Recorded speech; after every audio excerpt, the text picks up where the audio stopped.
We are joining the owners, Chloe and Jordan, at Cooper's Dog Bone Factory, where Cooper's manufactures top-of-the-line dog bones.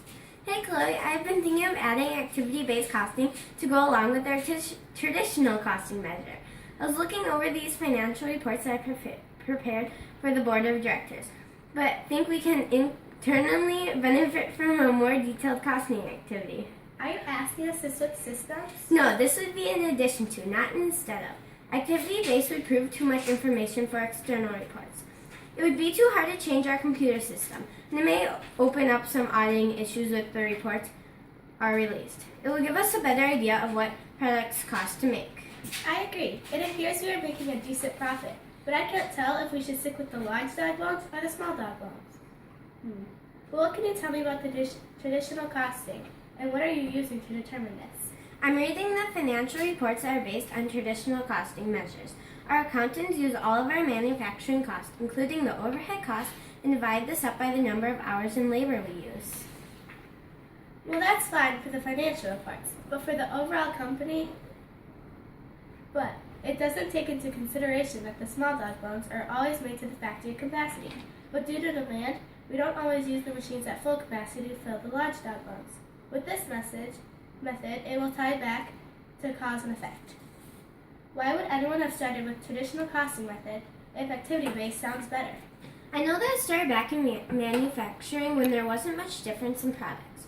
It is very time-consuming to do activity-based accounting, and you would need the full support of upper management to implement this and get workers to understand its value.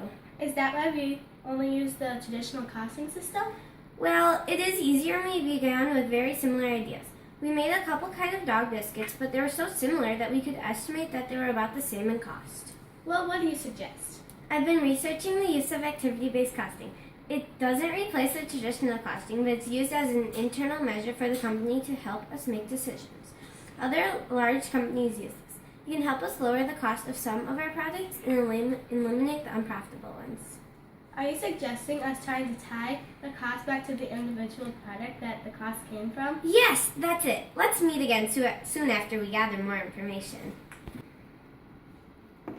Weeks later, Chloe and Jordan meet to discuss the activity-based costing. With a little research, they learned that activity-based accounting was first clearly defined in 1987 by Robert S. Kaplan and Deborah Bruins as the chapter in the book Accounting Management, a Field Study Perspective.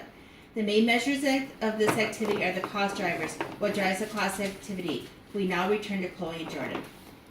I have the preliminary internal reports for you. How does it look? First, we will define our activity, the cost flow, and how to measure the activity. I have been working to our group costs into pools of activities. I have come up with unit level, batch level, product level, organization sustaining level, and customer activity level.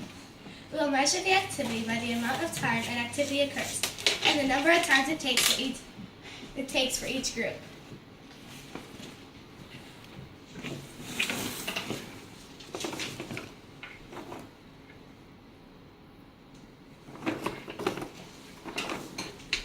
With hard work and the entire factory's cooperation, Cooper Dog Bones Factory has adopted an activity-based costing system. To their surprise, the large dog bones were actually costing the company money to make, and the small bones had a large profit. To offset this, Cooper's has changed their pricing of their products and will be able to grow and prosper. Now we rejoin Chloe and Jordan.